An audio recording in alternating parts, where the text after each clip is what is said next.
that Chris and I should probably tour with Ed, because I think our messaging is so complementary, and there are a few great points he made that I can't wait to kind of piggyback on a little bit. But I'd like to introduce Chris Aviles from Game Plan. I'd love to introduce him and tell you all about it, but I'll let him do that. But we have a very fun story past together, and I'll let Chris introduce himself. I'll say a few things, and then we'll get right into it. Yeah, really nice to see everybody. Thank you so much for having me. My name is Chris Aviles. I'm the product evangelist over at Game Plan, but a long time before that, I've been a teacher in New Jersey. And so I taught, as a high school English teacher, I leveraged games all the time. I was big into gamification, big into game-based learning. And then actually, like Steve said, he and I go way back. We've been buddies for years and years and years and years. And during COVID, when everything else in our students' lives were canceled, we actually founded Garden State Esports together. And if you've never heard of Garden State Esports, it is now the official educator-run Scholastic Esports League in New Jersey, currently the largest in the country. But just after starting it, Steve called me one day and said, "Hey, I'm going to go work at Epic Games. Good luck." But no, he and I, I've had the privilege of working with Steve as an educator, and now it just so happens that in this next iteration of our lives, we get to work together on this project that we're doing. But no matter if it was in the classroom when we were both doing game design stuff, or with Garden State Esports, or like you heard today, this is passion projects really meant to help teachers. And a lot of this comes from my own experience being obsessed with Unreal Engine, because as a high school English teacher, that's how I taught my kids English. Motif, setting, dialogue, everything was done through video game creation. Right? What do we see? What do we hear? What are we into? Explain to me what you're learning, or show me what you're learning through a video game. And that's, you'll see is kind of neat that we get to continue this work together as working professionals. Very good. And my name's Steve Isaacs. I was a teacher for 28 years in New Jersey. I started my career in special education. I know Ed mentioned something about games in that regard, and I've got to say that what got me into game-based learning was using games with my students who all were at different levels in different subject areas, and it became wildly apparent that this was a great way to personalize learning. So that led to kind of a crazy, career from there, where my wife and I, while I was still teaching, opened a computer training and gaming center. We did summer camps, after-school programs, all this great stuff, and then started multiplayer gaming in the evenings and weekends. And that's where the other light bulb went off, where I saw kids engaging in something they were all passionate about together in a common space, because they would come in and play, and that was pretty transformational for me. Especially because I was into it. I was like, this is amazing, and we had just a great time. Spent a lot of New Year's Eves. We had lock-ins, and I spent my entire New Year's Eve until 10 in the morning with a bunch of middle school boys, more often than not, and whatnot. And that was an interesting time. And then I started teaching technology and ultimately game design, and then got into using tools like Minecraft and Fortnite Creative, and got connected with Epic. And now I'm really pleased to say that it's almost 5 years now I've been on the education team at Epic. I'm the director of secondary education, completely here to support teachers and students in bringing our tools into the classroom. And the beautiful thing about the work Chris and I do together is that forever, the question I heard every single day for the 4.5 years that I've been there so far is, do you have a certification? And, doggone it, now we do. So, awesome. Yeah, thank you. Thank God. So, a little bit about Game Plan. So, Game Plan is an LMS. It's meant to replace, the LMS that you're using. And really, since 2016, the company's been trying to make it easier for the teachers. But when I joined 2 years ago, right, my purpose was literally to walk in there and explain, okay, I get to go to all these really cool Unreal events and all these Epic accelerators and all this cool stuff with Steve. And when I leave on Monday, I want to bring it to my kids, but I don't have the lesson plans, I forgot what I learned, and I otherwise really just want to, get something going right away. And so what we have done at Game Plan is we have basically taken that excitement when you see what Unreal Engine can do, especially when you realize it doesn't just make video games anymore. It powers NFL on Fox and NASCAR, Marvel movies, Star Wars movies. Like, it's unbelievable, Unreal Engine. I always make the argument that it is probably the single greatest industry standard tool that nobody is teaching. And once people like figure it out, you know, we have Netflix coming into New Jersey. My kids are going to be so in demand because they know how to use this tool that, you know, it's really something near and dear to my heart. But, you know, thanks to Steve, a lot of times I get to piggyback, you know, come to all these great events, but still, as somebody who was like, I used Unreal Engine for 2 or 3 years, I still needed help, man. It can be a lot. And so what we did at Game Plan is basically took that energy and have made it so if you go and you learn about Unreal Engine at one of Steve's great Epic accelerators, you know, that he does for educators on Saturday, on Monday, you can launch Game Plan in your classroom with students because we have everything for you. And now what we've started is the curriculum that we've created that leverages all of, you know, the learning aids and stuff like that Unreal has. We now have an official workforce credential. So Game Plan is the sole and official provider of the credential for Epic Games, the 3D Fundamentals exam. But one of the things that I always stress is, you know, why this is so important and why it's so pertinent when we talk about preparing kids for, you know, careers in the future and in-demand stuff is, yeah, like it's really easy to see that Unreal Engine makes, you know, Fortnite, right? It's really easy to see that it makes Rocket League. Yeah. Any kid who uses Unreal Engine automatically understands like the character art and just the way the characters move. Like you can tell a game made in Unreal Engine. But what blows me away consistently is all the other ways that it is used outside of video games. And really what we're trying to capture in the certification is the interactive 3D fundamentals, right? How it's provided in production, game design, broadcasting, architecture, biomedical.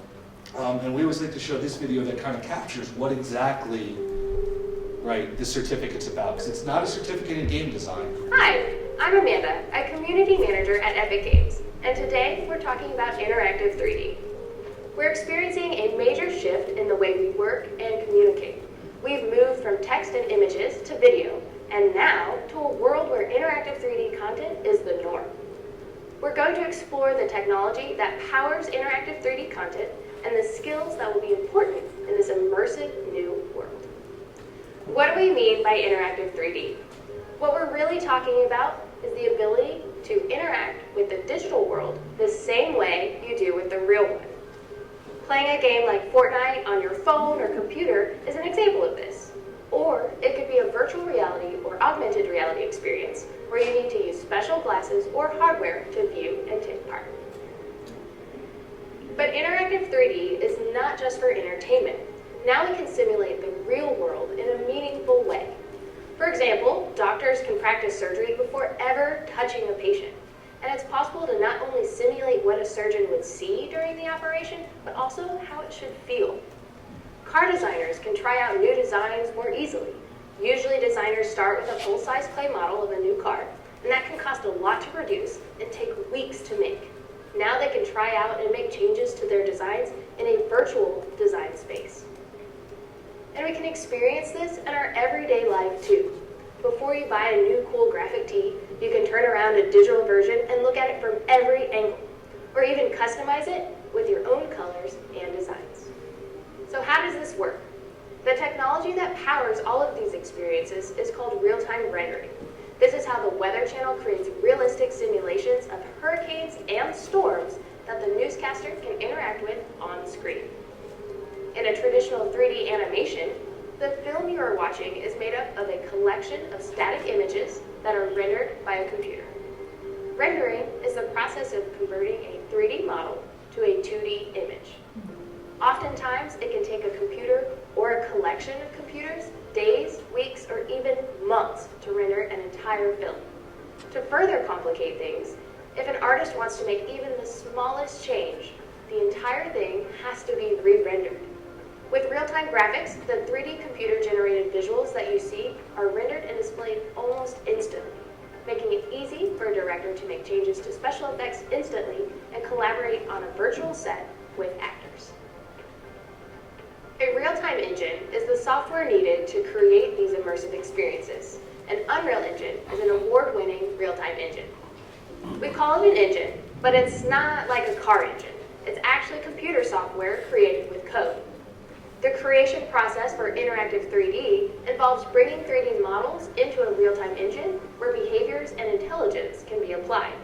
This can include lighting, materials, physics, AI or artificial intelligence, user interaction, audio, animation, VFX, cinematics, and more. The result is not a simple image, but a 3D world that you can explore and interact with. As you move around, your view of the world changes and you get to see different things, as though you've stepped inside a film. As the industry changes and we start to see interactive 3D everywhere, the demand for people to create these experiences is skyrocketing. Real-time 3D skills are in huge demand. In the future, everyone will be a creator. So, as you see in the video, it really does bring out that point that there's so many opportunities. Often for kids, though, if we could get them kind of interested in games and whatnot, they're learning those transferable skills, and then if they go into games, great. We've heard in some of these other conversations today that there are opportunities, in games for sure, but it also opens up so many other opportunities for students. Do you want to talk to this at all? Sure, yeah. And just here's some of the data points like you heard at the end of the video, 600% growth in the field. Just because, like Steve is saying, we've heard today, it touches so many different fields of work, right? Video game being the most obvious one, but again, it's all over, right? And so the ability to make sure our kids understand what is interactive 3D. And again, the more you dig into it, the more you realize that we see it all the time. Right, especially when I think about like the number of car commercials are made, or now I realize that it powers like shows like NFL on Fox and stuff like that. All just really valuable because our kids can't be what they can't see. They can't be something if they don't understand what's possible. And so if they don't know how those commercials are made, or they don't know how that stuff happens, well, they may not ever be able to get the chance. And so, what we have done, like we said, is it's not a video game design. You're fine. It's not a video game design workforce credential, right? It's a 3D fundamentals credential. And so any student who takes the exam is showing that they understand the basics of Unreal Engine and how to apply a lot of what you saw in here, the lighting, the sound effects, the AI and stuff like that, right? So it really is the foundational certification that kids can then launch a career into a lot of industries on. And, it's designed obviously for schools. We're excited that we just got through the New York City IRMA process, which was super fun and exciting. So we can now bring it to our friends in New York City, and we are working to figure out, right, how else we can elevate the credential in the city and the state to make sure that when your kids apply for internships or they go to get jobs, right, they're bringing something meaningful with them. And I can tell you firsthand, both from the work I do in esports and gaming and all this other stuff, what's really exciting about this is you go to most colleges and they're teaching video game design, and they're teaching you on 3 or 4 different platforms. This is the first one that is proving, right, expertise in this platform. And so it's still hard to go and find a kid who's coming out of college an expert in Unreal Engine, right? They are often, again, trained in multiple programs. So we're hoping that this workforce credential is going to be even more valuable because nobody's getting 3-4 years of Unreal Engine experience at college. They're coming out a lot of really with theory. And we want this credential to be practical, right? Show the skills that they have, and again, be that launching point for different careers. So. And the exam, as well as the platform, back in the day, I used to work with Google to help them design Google Classroom. So you'll see a lot of very similar feel to our LMS, because we want it to make sense when teachers use it. But we also want it to be interesting. So a lot of the coursework and eventually the exam has different types of ways to show their understanding. Right, it does draw down from a pool of, right now I think it's about 130 questions, and they get 40 for the exam, and they really have to understand the program itself, right, to be able to pass the exam. but it's definitely quickly evolving to be more than just regurgitating and multiple choice. A lot of it is presented to kids in scenarios, and how would you do this inside of Unreal Engine, and how would you do that? Again, to capture their understanding of not just video game knowledge, but how this would apply to multiple industries, right? How we use sound effects in multiple different areas. And then what we're really happy about, both to be able to provide Epic, but also the educators who jump on board with us, is a ton of data, right? What is the passing rate? Where do they need to work? Because the other thing we know is, if you're like me, you're self-taught Unreal Engine, and any data that you can have that you can then turn to your kids and say, okay, hey, this is where we struggled, right? Because the vouchers that Steve and I have, they come with multiple retakes. Hey, let's study and focus in on the areas where you struggled, right, to make sure that you're more successful next time. So we make sure that we provide a ton of data for you, the educators, so you know exactly where to hone in. And whether it's use our resources or the certification is made to work with Unreal Engine's free resources, you know exactly, right, where each kid that you have taking the exam, where they need to put in that work. So we're really happy about that, proud of that as well. But like probably with all things, we believe that video game design is probably the best way to get kids prepared for the certification. It's the easiest way to get them excited when they know that they're going to be making video games. So we do have a curriculum through Game Plan that does support the certification. But again, I always stress that you don't need to purchase the curriculum to be able to take the certification exam, right? We have made this for the teacher, again, who may go to an Epic, accelerator, come out the next day and go, okay, how do I even begin to explain this to my supervisor? Well, we have all the lesson plans, the unit plans, everything standardized. You can literally just go, here is the thing I did, and you can start the next day in your school. And we do have a lot of other resources that are, that you can use. So like you can definitely do it, like Chris said, buy the vouchers and just prepare the kids for the exam. The beautiful thing about Game Plan, which is one of the reasons I love that we partner with them, is they brought all the things that our environment doesn't quite have, like assessment along the way, kind of tracking completion for the students of the coursework and all that. So it's really beautifully put together to take so much of the work out of your hands. I think it's one of the benefits. Yeah, and I think too, I hear, and again, having taught, I know exactly what it's like. You have to jump through the hoops with IT and stuff like that. If you didn't know, right, there's the Epic Games Unreal Engine for Education offline installer, so you don't have to have student accounts. But the other thing that we got permission to do from Epic is we can host all of the assets on Game Plan. So even though the offline installer doesn't have access to the store, you can get all of the assets that you need right on the Game Plan website, which is really nice. And that's important too, because we leverage the assets that exist already. So like you saw, the create your first 3D, create your first 3D game, right? That little dude probably looks pretty familiar to you. Again, we're leveraging a lot of what's already out there, and we're just making it easier for teachers to use. And I bring that up because it's important to understand, like Steve will talk about in a little bit, right? Rube Goldberg for 2025 has been announced, right? We have the Rube Goldberg kit. We have a ton of lessons around Rube Goldberg because we know that Epic is going to continue to invest in their usage. So we want to make sure we're using the same assets in the same environment, right, that Epic is supporting, because we don't want this something that's not good for you year over year. And then obviously we, somehow magically the techs know, but we're able to integrate with every LMS so that way any grading done on Game Plan goes right to your student information system, goes right to your grading system, because obviously we don't want you doing double the work. That would be crazy. What does it cost?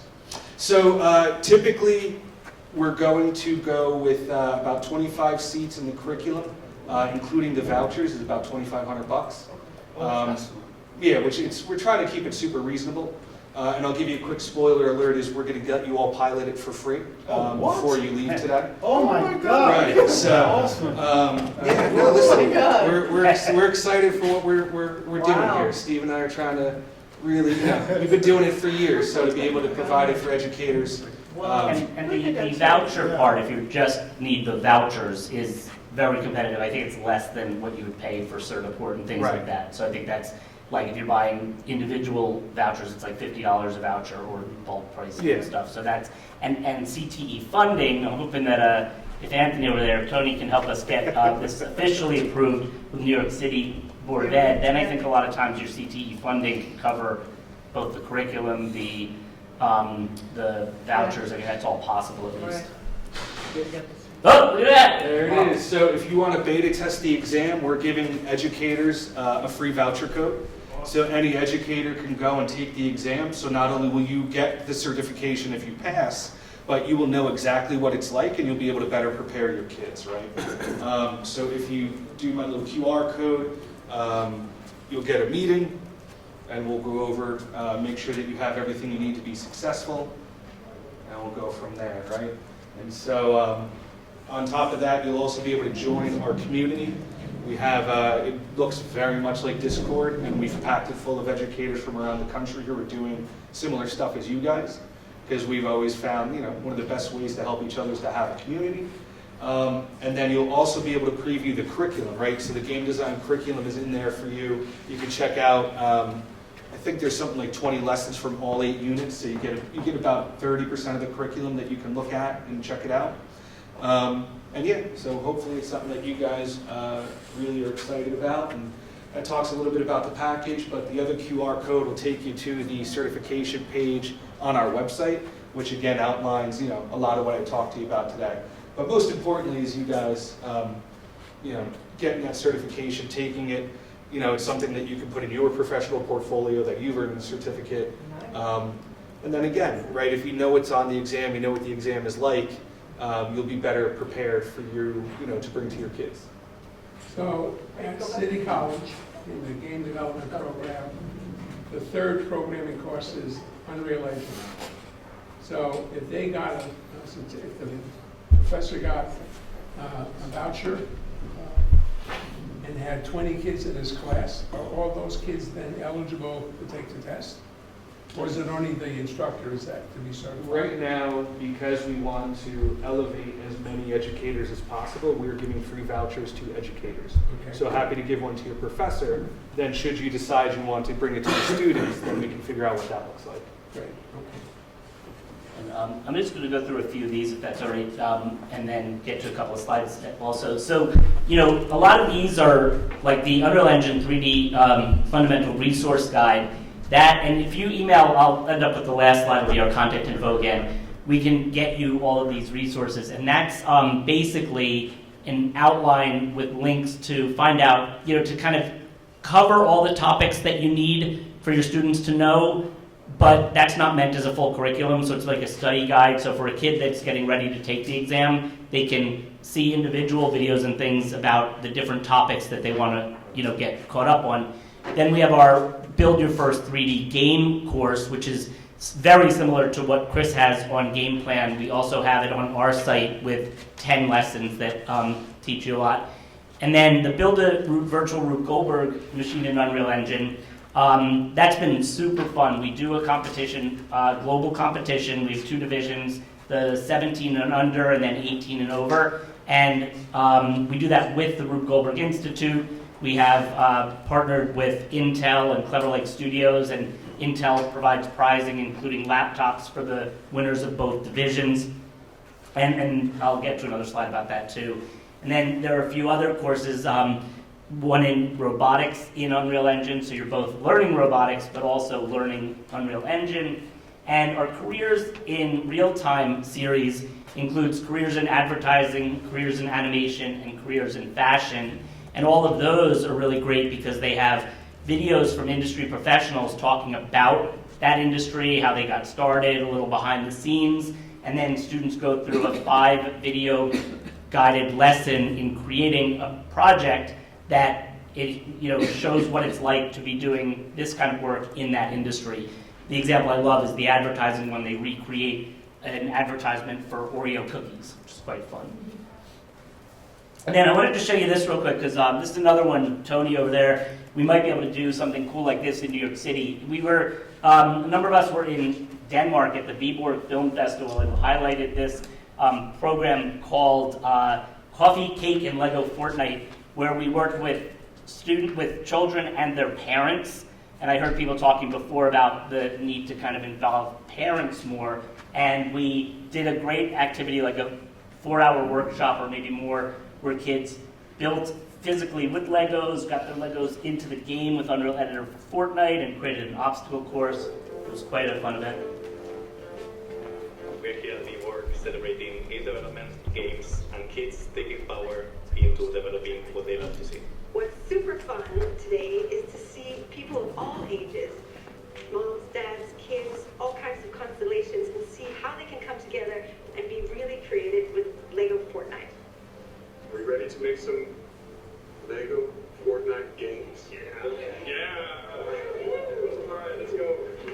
This workshop was created because we're seeing a trend in young kids, jumping into the digital space. And I think it's important that we acknowledge that the world is digital, that there are these digital devices, games, entertainment platforms, but that we can empower our youth not just to play and be consumers, but actually be creators.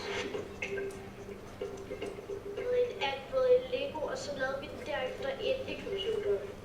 Det er dejligt, sådan, at man faktisk kan føle, hvordan det er at lave sit eget spil, og så bagefter spille det, for at se, om det er sjovt. Det er sådan virkelig... Jeg elsker det. Jeg synes, det var en rigtig fed følelse at se Signe arbejde med Lego Fortnite. Og se, hvordan du var enormt god til at styre udviklingsværktøjet. Og så se lidt sjovt og virkelig inspirerende. Det føles ret sjovt at have lavet sit eget spil på. Svært i start. Ja, Så det er rigtig sjovt. Ja, jeg synes, de har været enormt gode til at både favne dem, der er nybegyndere, og dem, der ikke ved særlig meget om det, og til dem, der faktisk er eksperterne nærmest på forhånd. Det har været en virkelig god dag. Virkelig god dag. Jeg synes helt klart, vi skal lave noget mere. Ja. There's nothing better than finding an activity that parents and children can do together. And, when it's something that their children are very interested in, and parents can take that, can show that interest together, I think is so meaningful. Once you understand these engines and understand these competencies and these skills, they transfer into multiple industries. Right now, university level is the only level where you really learn game development. We want to try to bring that down. There are high school programs doing that now, especially over in America. When the kids are smart enough, they're already playing with these devices. So let's teach them how to use them the right way so they can become young creators. So that was a really neat event. And I think we're talking about, doing that in a number of other environments. So, that could definitely fit in with some of the things you're doing here in New York, I would think. Oops. Wait, let me get to this again. So, and then real quick, we'll be done in about a minute, but our Rube Goldberg competition, we just launched the 2026 competition, which goes through May 8th. And this year, the theme is Open a Box. Everything you see here is in the learning kit that you could use.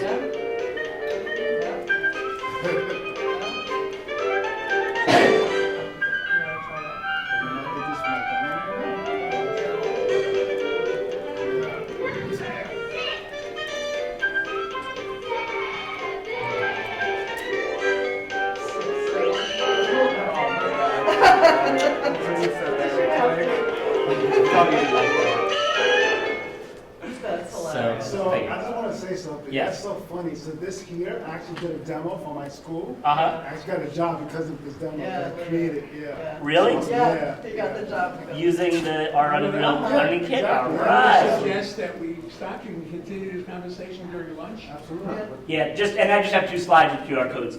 If you're interested, we do a Lego Fortnite educator play date every Wednesday afternoon. That'll also get you into our Discord community where we chat during the Wednesdays, but there's like 4,000 educators in our community that you could connect with that are also interested in this kind of technology.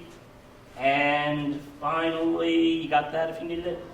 This is our player to creator curriculum guide. So this guides you through all of the different ways of using our tools to scaffold curriculum through Unreal Engine. So thanks everybody. And we'll be here during lunch. Let's chat. I am in the enviable position of getting to tell you how you can get your lunch. So this is what we're going to do. Where you entered the room at the beginning of that stage. We've been doing stuff for high school students and middle school students, where teachers are bringing students in. We've been coming into your schools, which we'll talk about in a bit, bringing game developers together. But Stan's been talking for a while now, years, staying years, right? Let's do stuff for the educators. And so you guys are on the ground floor. So thank you for being part of it, and give each other a round of applause for doing that. Thank you. All right, so what we're going to be doing now, I'm just here to set you up to experience so much of what you've been hearing about so far and give you some context. So I'm just going to spend a few minutes with that setup, give you some background, and explain how things are going to work. And then you'll be free to roam down here and upstairs, just soaking it all in. And then we'll come back about, after 2 o'clock and do some processing and wrap up from there, okay? So what I want to do is talk about what you've heard a bit about so far, which is video games, the Great Connector, which is the expo that you walk through. Every time you've been coming in the doors to here or leaving, I want to explain what that was and where it comes from, so you have some context as educators for when you experience what you're going to experience shortly. So again, I'm Barry Joseph. I am one of the 3 curators of the exhibit. Oh, you can see me up there. I'm the guy on the left, along with Nick Martinez, who I used to work with at the American Museum of Natural History and is now in the education department at the Museum of the City of New York, and Ashlyn Sparrow, who flew up from Chicago for the opening event, but we worked with her remotely, and she works at the Weston Lab there, running it, which is a gaming space to support the professors at University of Chicago to bring gaming into their programs. So the 3 of us worked with Mariano Dismaras and Marlika Williams, who you can see in the other photo, who were the ones designing the visual look and feel. If you like the logo and the color scheme and the layouts of the posters, appreciate them. If not, talk to me. And then we also had 2 CCNY students who developed, as interns, one of the exhibits. So we also want to shout out Cecilia Gamo and Shuchitra Sherpa. And everything we did was developed over 2 years ago and set up in a space just a few blocks from here. Some of you might know it, the Harlem School of the Arts. And from March through April of 2023, we had, you probably have the numbers in your head. I got the numbers wrong? What did I say? Well, it was February through March of 24. 24? And there were over 30, Last year? Oh my gosh, it was just last year. Wow. It was 24. We had how many? over 3,500. Over 3,500 people come. We had teachers bring the school groups in the daytime, and then anybody could come in the afternoon. Teachers could come back, students could come back, people in the neighborhood. And what we're doing in part was trying to explore how we can explore this idea of video games, the Great Connector. And this idea of the Great Connector came up through our process. When we developed this experience, the idea was to figure out how do we have the people who we want to reach be part of the team helping to develop it. So we actually had not just these folks here, but we had 3 advisors. We had a group of young people, actually that we work with through Urban Arts, to be our youth advisories. These are all youth of color, and together we educated them about what we wanted to do, and they helped teach us how to do it. And what they helped us understand was that this idea of the Great Connector was really powerful, and it spoke to them. What does that mean, the Great Connector? It means that young people use video games to strategically think about shaping their identities and managing their emotions. They use video games to connect with the people in their lives, the people in their homes, their friends in the community, people they meet and learn about online through games they could play, and connect with and strategize for their future, both academically and in the workplace.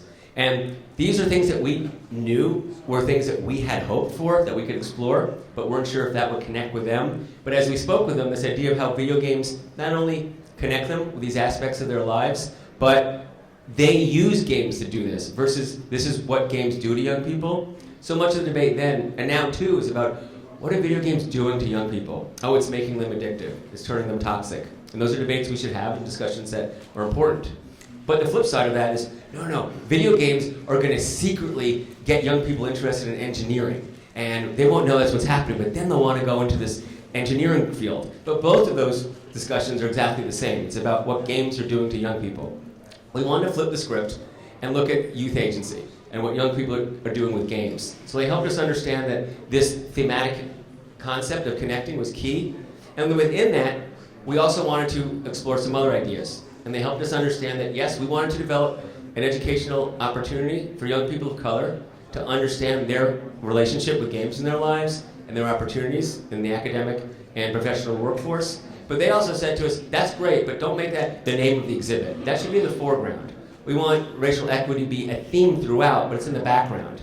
And what we want in the foreground is the hidden design of video games that we don't get to understand because it's all behind the design. Take us behind the design. Show us how that works. Make that be on the foreground. So what we did for the exhibit is that we separated into 3 areas: connecting with self, connecting with community, and connecting with future, where we explore those verticals, but also the horizontals, what we just talked about: racial equity in the background, and in the foreground, design.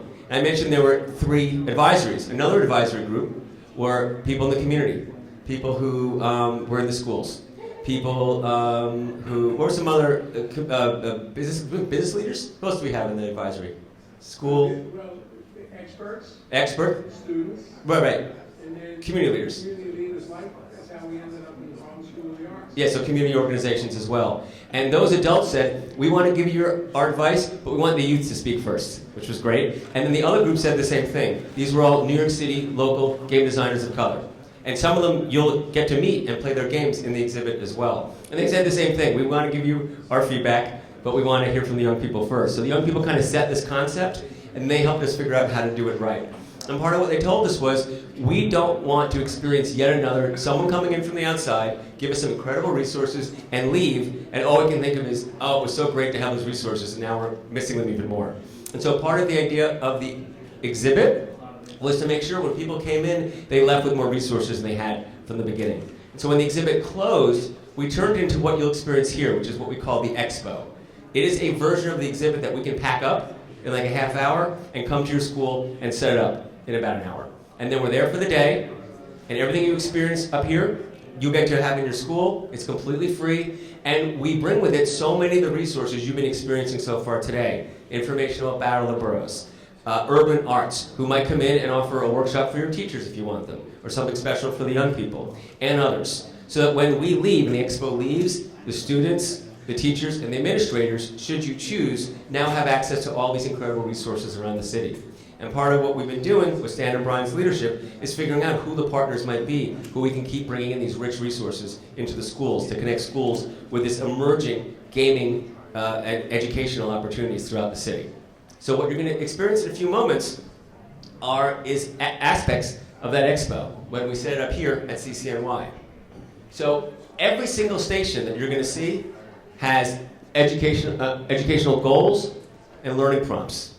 So for example, one of the games is Pico Park. You see some students actually right across the street playing it. And Pico Park is a game where you can't play by yourself. If you try by yourself, not only will you lose, you'll be frustrated. There's nothing to do. It's designed to make you play with other people. So the educational goal for why we include this game is visitors will have had an opportunity to play or watch a highly collaborative game. Again, you either get to play it, or it's designed to watch people play it. We want people to do that. And then the prompts are what the docents do. The docents are staff that we have, often students in the CUNY system, often at CCNY, and they are trained to understand the educational goals we're trying to bring across and connect them with the experience that the visitor might be having. The visitor might not be thinking about these educational goals. The prompts are about connecting them. So if you're playing Pico Park, they might say, what are some ways the game designers force players' collaboration? And now they're thinking about what I just spoke about before, right? The invisible design of video games. Oh, that's right. That's what they did to make me do that. Or what games do you enjoy playing with family or friends? How could they be designed to be more collaborative? So again, we're asking the visitors to think about, oh, how can I think about the elements that encourage collaboration, and how can I think about, from a game design perspective, to make that happen? So that's one example. And the second example I'll share is a drawing station. I intentionally showed you something digital and what one would expect to experience in a video game exhibit. But what we don't just do is show video games. We have all sorts of analog experiences. It's not just about the playing of games that we want young people to be able to engage with, but all of the ways in their life that they engage with games. They play games, but they watch games, they read about games, they listen about games, they draw about games, and on and on. So this is a station that's a drawing station. And it's a piece of paper with a very simple prompt that says something along the lines of, what is a video game character who you identified with when you were young? Maybe it says the first one. And then it asks you, and why? And you can write text if you want on the sheet, or you can draw. And we weren't sure what percentage would write and draw. Do you want to guess? What percentage do you think write and what percentage draw? Writing? 10. 10%? 10, 50? And drawing. What percentage draw? 90. Yes, people are more likely to draw, and they often have their phones with them, and they look on their phones when they're drawing. And then what they need help with is then writing down their thoughts, making that connection. So the prompt is, who is this character? Which they probably already wrote down, but it's to get them to talk. And why'd you pick them? And how do you see yourself in the character? Just yesterday, someone was talking about, this was a character they loved because they were always resilient, and they appreciated that. Someone else was doing a character who was always energetic, and when they were young, they were really energetic. It's right there, often, for the young people, and the way the expo is designed is just to get that out, and to put it in a public way so that you as an educator can connect with it, or if you're an adult, a parent, or a caregiver with a child, you can engage with it, or a group of people can do it with each other. So when you have the opportunity to walk around the stations in the expo, what I want to ask you to do is think about, because no one's going to tell you, what do you think the educational goal is? Why did we include that? And again, keep in mind the verticals, self, community, future. It's always connected to one of those. But within that, why do you think we did that? There's always deep educational goals there. And if you got to experience the prompt, if a docent came up to you, notice what they said, and notice how that is designed to get you to connect with your experience at the station, and wherever that goal might be. And if no docent comes up to you, think to yourself, what would I say? What would I want to do if I was the docent here? If I was trying to get someone experiencing this to connect with the educational goals for the exhibit? And at the same time, for yourself, think about, as an educator, how might you take that back into the classroom? And one of the things we have is a free educational PDF. That's an entire curriculum that touches on every single aspect of the exhibit. And you can download it. There's cards over there. And you can use them without the exhibit. And Jason, did you ever have a chance to look at it? Jason's one of the teachers who had us in his school last year, right? You used it, right? And so it's a resource you can use. Anything you want to share about what it was like having it in the school? I just thought of this right now. What's the plan of this? Yeah, students loved it. Students loved it. Yeah, they came in, we had, I think it was the Halloween. What was it? You had a special day that Yeah, we had afternoon. a Students special went day. nuts after school. They were so excited. Yeah, and all the kids came in and they mostly stayed in their room. That's right. Yeah. So what we're going to do now is go over all of your opportunities now until 2:30. So this is me giving you the long spiel about the expo, and there's a number of docents there, but they can help direct you to the stations. You can do it on your own. You can ask them questions. It's up to you. But I want to invite all of our developers to come on up. Come on up, at least one. They know from you, Steve, but Jan and Greg and Jessica, and why you're doing that and get some other folks, because you heard about them from Ed, but you didn't get to see them and hear their voices. And so what they're going to do is, I asked them to spend like 30 seconds and tell you their name, where they're from, and what you'll get to do with them. And then we're just going to open up the space. So you can not only explore the expo, you can also go to all of their, I think there's 7 stations. You heard from Steve earlier. And Steve and Chris, can you guys just let everyone look around? Steve, point to your station so they know where yours are. So if you want to do all the epic stuff, it's that corner over there. All right, come over here, guys. I'm going to grab the others so I can do this. My name is Greg. I am with a studio called Gigantic Mechanic, and we make something called Vox Pop, which are classroom role plays for civics and history classes.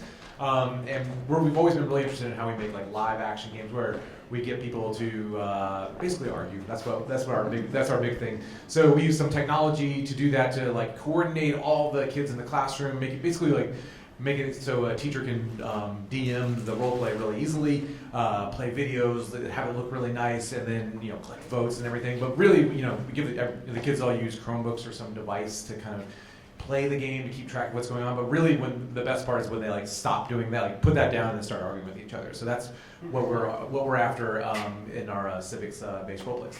And Greg, point to where you're Oh, and I will be over there in that corner behind the I'm going to elevator. make a pitch for Greg, because I did when I was in school, an educator didn't get a role-playing game off the ground. There's so many roles, it's too complex, but what Greg's doing is all automated, and it's teed up, and then it gets to the real good stuff fast, like there's arguments. Thank you, Ed. And we should say, Ed curated all the developers, so he knows why everyone's here. So if you want to share for everyone why, Oh my God. that'd be great. But you don't have to, no obligation. But that's part of the invisible design of today. Thank you. My name is Jessica Ochoa Hendricks. I am here from Killer Snails, and we create interactive science experiences. So if you want to visit us, we are right behind you with the tablecloth that says Killer Snails on it. And we will be showing experiences that we've made for students in grades 3 through 5, 6 through 8, and 9 and 10. And in each of ours, students kind of take on the role of a scientist, and so they're doing the kinds of activities that scientists do. Oh my gosh, using cards, VR, whatever format it takes, and it's stuff that you would buy for someone for Christmas, because it's that much fun.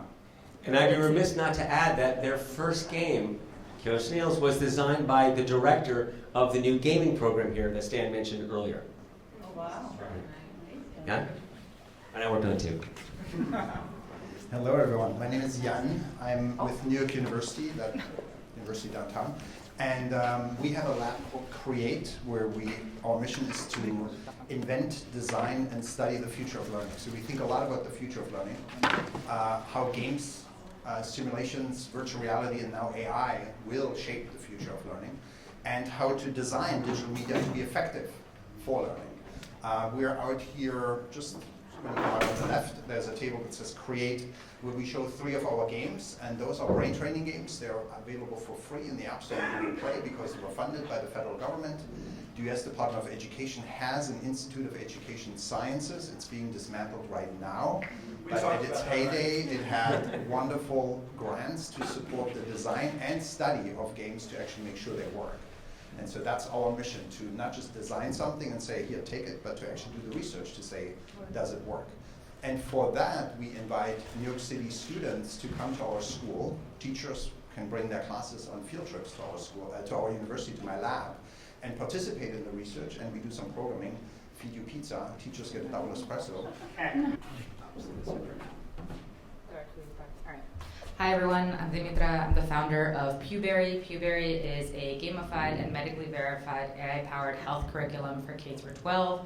We cover a variety of different topics like mental health, menstrual health, sex ed, personal safety, substance abuse, financial health literacy, literally anything and everything within the holistic approach to health. And teachers can also customize or ask us for customized lessons, so we're able to cover anything that you really need that will fit the cultural environment that you're in. And you can think of us like a Duolingo for health. I just quickly you'll see us there, but this is our cute little character. Anyways, you'll see it over there though. Just wanted to show you that because we're really proud of them. And yes, we have 3 interfaces, a parent, a student, and a teacher interface to ensure that there's this holistic approach to health. For teachers within it, of course, you can assign lessons and all of the good stuff, and view grading and all that. But the cool part is we also offer free professional development workshops through our platform, as well as wellness workshops like for mental health, yoga, meditation, breath work, things like that. And then on the student side, they're learning via really interactive games. We use scenario-based lessons, so everything is putting you in a scenario you're playing and learning in that way. You're earning berry bucks, which you'll see over there, and then you can customize your character. Schools here, in the Title I schools that we're at, the students are active, more than 50% of them, are active every single day. Health class is not every single day, so I don't know if you were excited about sex ed, but these are, so that's because we're making it fun. And they're actually customizing their characters, like drawing them and trying to win them, and so we're making it really fun and exciting. And I'll just leave it with 2 other key points, which is we've improved confidence and comfortability in youth by more than 90%. Helping to increase engagement, obviously, and attendance rates there, and then also increase their health test scores by more than 61%. We're a New York City DOE vendor, offered in a few different languages, and yeah, we're making health education fun. So if you're curious what that looks like, come check us out. Thank you. So there, you can clap, come on. Good, good. So there towards the entrance. Hi there, my name is Kara Carpenter, and I'm one of the co-founders of Teachly, and we do K-5 math interventions that integrate games and stories and drawing tools into a sort of structured intervention curriculum program. We just completed a randomized controlled trial last year studying the impact of our games on students' mid-year iReady scores, and we saw a large impact at a low cost for sort of for the tutoring curriculum that was administered 3 times a week for 30 minutes. So come and check us out. I'm going to be up there on that side, K-5 math intervention curriculum that integrates games, stories, and drawing tools. Thank Can I you. brag about you too? Yes. Kara was one of the first game developers in the program that I used to lead at the Department of Education, and they won an Apple Design Award, and their app sat next to Monument Valley on the App Store for a period of time. So I was like when put games on the map for the Department of Education. So thank you. And last but not least, Hi, I am Jen Loheed. I'm here with OCO Labs. We are also math. We're used for intervention tier 1 or tier 2, K to 8. We're expanding into high school as well, and then into ELA. We use AI to help facilitate the small group discourse and collaboration in the groups. So the teachers pick a standard, put the students in their group. We focus on the content. We do take data on whether the students are understanding the standard, but we mostly focus on really encouraging that student-to-student discourse using the academic vocabulary, and then they get data and feedback on their collaboration and are encouraged to, we encourage them to focus more on sharing their strategies, doing error analysis, so really that discussion piece, and teachers get data on that as well. And that's where we gamify and are continuing to try to gamify and having students earn points based on their collaboration as well as their understanding of the standard. And I am right at the top of the stairs. Thank you. You're right on the left. So please give it up for all the developers who took the time to be with us today. Thank you. And now it's all on you. My challenge for all of you is in the next hour, visit with every single one of these developers and the expo. And come back here a little bit after 2. You don't have to watch the clock though. We'll let you know when it's time to come back. But you have a good hour to experience all the incredible resources they brought in here today and the expo. Do you accept my challenge? Yes. Good luck. Let's do it.